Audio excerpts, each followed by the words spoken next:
Assalamu alaikum. Thanks for the kind introduction. Now, this presentation is regarding the role of Idic Asp in Ramadan, and I'm delighted to share with you this presentation. Here are my disclosures. As you've been hearing throughout the conference, of course, the recommendations of DAR and any other guidelines is to try as much as possible to have a proper risk assessment, to advise people with diabetes on blood glucose monitoring, fluid advice, dietary advice, exercise advice, and of course, the adjustment of the right choice and the right dose of medication according to the lifestyle and the dietary habits of people with diabetes during the month of Ramadan. And of course, very important to try to reinforce the importance of stopping the fast when someone is hypo or suddenly significantly hyperglycemic, and to recognize the symptoms of hypo and hyper. In fact, one very important aspect that is all our information and knowledge about Ramadan fasting and Ramadan studies is now being considered by the ADA and other international organizations as the recipe for understanding what can we do for other types of fasting, whether religious or intermittent fasting, as per the latest ADA standards of care of 2025. What we know in Ramadan is that it's not just the month of fasting, it's indeed the month of feasting as well. And really about 60% in the CREED study reporting having larger meals, and we're all very familiar with this reality. But of course, we also understand from data of the CGM that specific times of the day there are hypos or lower range of blood glucose levels, followed by the peaks after eating. When it comes to risk quantification, one of the important aspects is the type of therapy.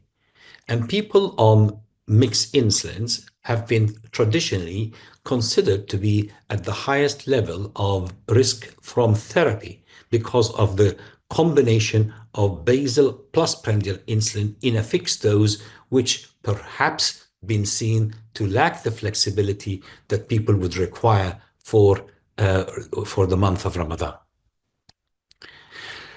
As you can see, having just the 3 points, just as the only item would put the person, when you add to it other therapy or duration or whatever, probably into the moderate risk or even potentially into the high risk, as 3 points is the top for the low risk for an individual. Of course, there are potentially some people who would not exceed this if they have no hypos and they have no other problems. Hypoglycemia in the month of Ramadan in recent data has been shown to occur in about 15% of people who fast with type 2 diabetes. And also it's been noted that 11.7% of those who develop hypoglycemia, the symptoms are severe enough to require emergency admission to the hospital or or a visit to the ER department.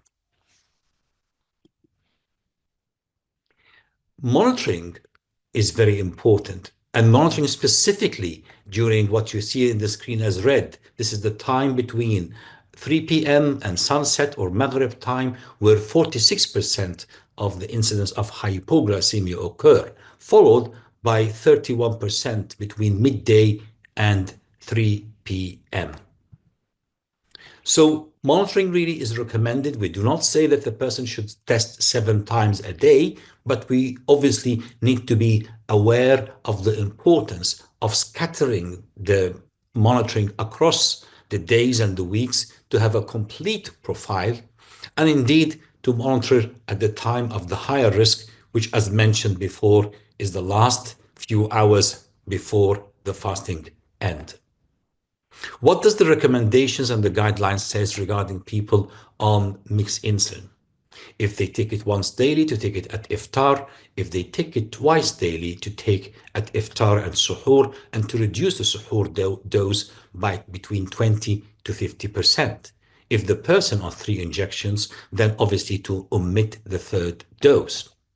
And crucially, to provide people with an algorithm to adjust the dose upward and downward according to their SMBG, so that we always try to get the good glycemic control as much as possible.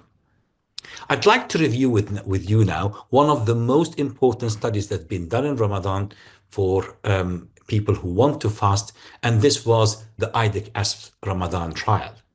In this important trial, we had 263 persons who wanted to fast Ramadan with type 2 diabetes, who were treated before Ramadan, before the study, with either pre-mix or self-mix or basal insulin regimens for at least 90 days. And their HbA1c was above 7, equal to or above 7 and up to 10%, with the intention of fasting and obviously the willingness to do the blood glucose monitoring during Ramadan. This was a randomized controlled trial where people were randomized to either taking the IDIC-ASP twice daily, plus or minus whatever oral therapy they were on, excluding sulfonylurea, or to take the BiASP 30 twice daily as well, and the same pattern of the oral therapy. Typical to Ramadan studies, the studies included up to 20 weeks before Ramadan and a minimum of 8 weeks, and 4 weeks of Ramadan, and then 4 weeks post-Ramadan. For some people, as you can see, the study was almost 28 weeks, which is over 6 months. So it's quite informative duration for a study in Ramadan. Now, the IDIC-ASP being a co-formulation, which is a bit different than the premixes. Here, the insulin degludec is co-formulated together in the same pen with the insulin aspart. And the idea that this would mimic physiological insulin secretion closely and to avoid the shoulder effect and the variability of the proteinated premix insulin, and thereby the theory that this would reduce the risk of hypoglycemia. That theory was proven in out of Ramadan trial, but we wanted to see what will happen during the month of Ramadan. The simplify the insulin regimen, of course, would require resuspension and the lower injection burden, which are the things that you do not need with the co-formulation in comparison with the premixes.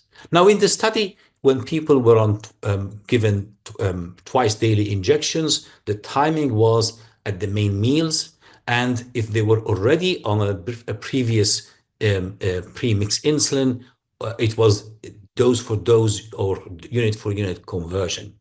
There was no minimum or maximum dose, and the titration target out of Ramadan was 4 to 5 millimoles, and during Ramadan is 5 to 7 millimoles.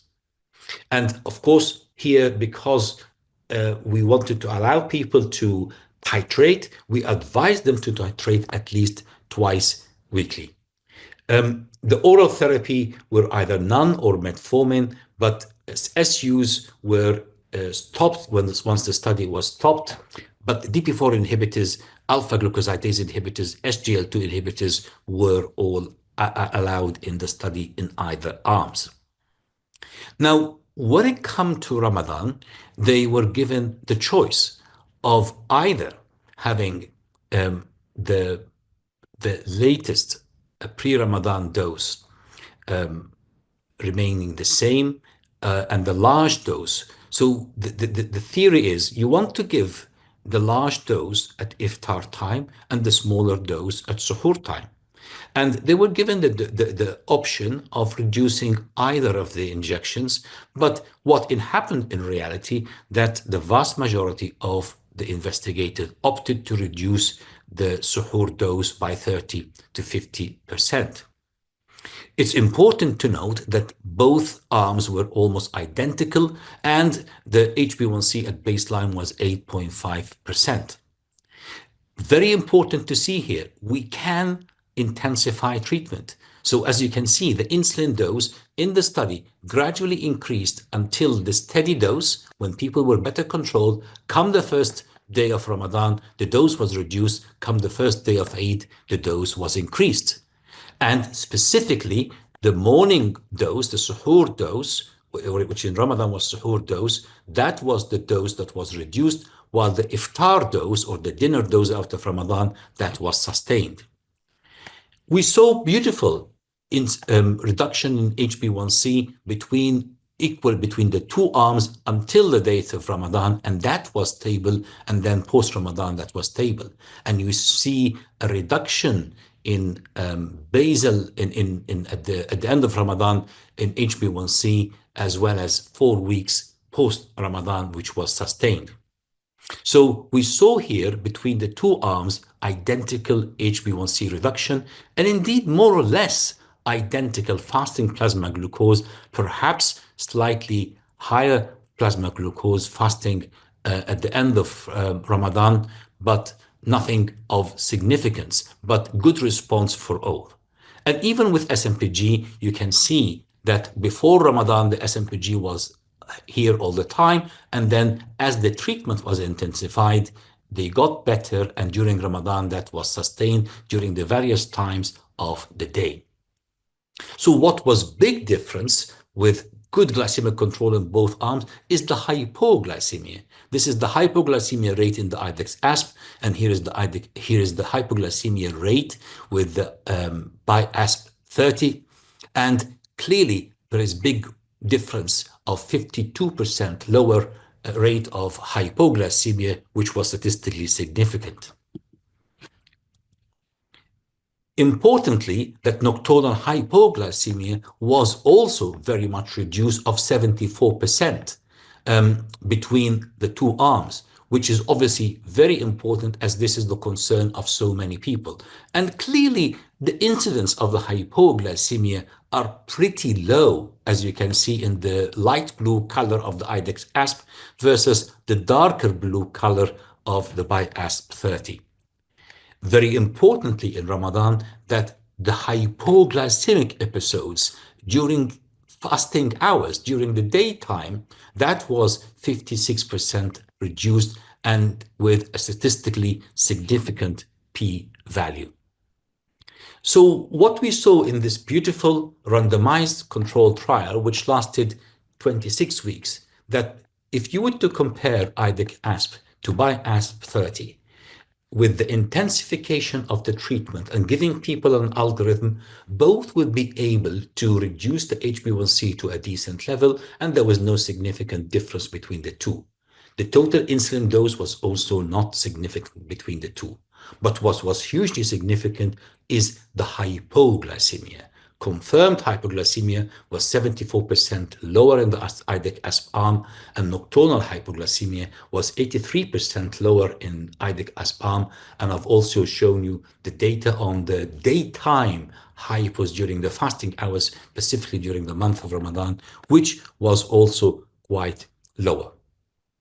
I really like this study because it converted what we said in the guidelines into a clinical practice, and it's shown in our countries with Muslim patients involved in the study that we can get good titration, we can get good control, and we can achieve this with better molecules that can lead to lower rates of hypoglycemia, which is exactly what we say in the guidelines: pre-Ramadan assessment, titration, algorithm, frequent monitoring, and the choice of the molecule with the right adjustment of the dose reduction during suhoor time of 25 to 50%, which was exactly what was applied in the IDEC-ASP trial.